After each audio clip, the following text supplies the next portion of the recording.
how to start. So before you take the plunge into any business or venture, it is important to take inventory. Right now, let's talk about financial inventory. And I basically do this every time I decide to invest a significant amount of time or money into anything. And so for most of you, this will be the first time doing it and should serve as a benchmark. So this inventory is simple. It's really all about establishing your nut, or the minimum amount of money you need to live a month.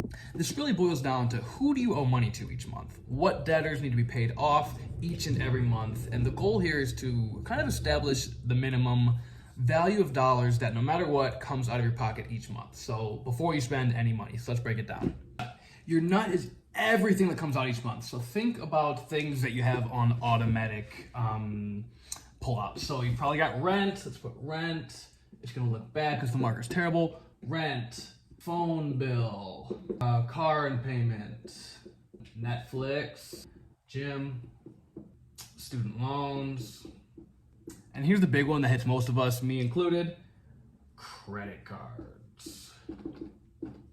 You actually probably have a lot more of these, but I'm just writing these up really quickly. And what you need to do is get an Excel spreadsheet, put it on a piece of paper, look at your statements, and you need to find the value. So say rent, we'll call that $1,500, phone bill $100, car payment $200, Netflix $7, gym $45, whatever that is. We can cut out some of the fluff later, but right now it's important to really establish who do you owe money to every single month and what's getting drawn every single month. We'll cut out some of the what's getting drawn stuff out later.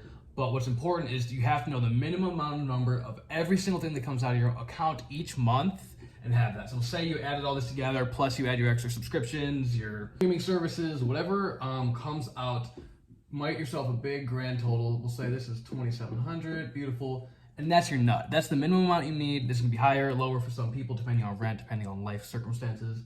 But the first thing you're gonna wanna do is establish this nut. Do not include anything other than the minimum survival number. The point here that we're eventually gonna get to is you need to know how little you can live on and what really needs to come out each month versus what does come out each month. So in here, I don't include the grocery bill, I don't include fun money, I don't include anything.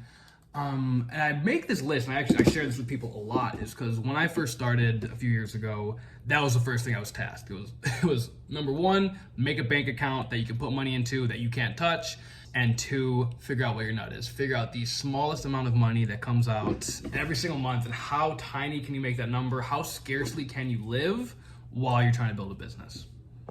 And this is important for a very simple reason. We are bad with money coming in versus money coming out. We ignore it. As long as there's new money coming in, old money coming out really doesn't affect us, as long as that number doesn't stray too far from a place we are comfortable with.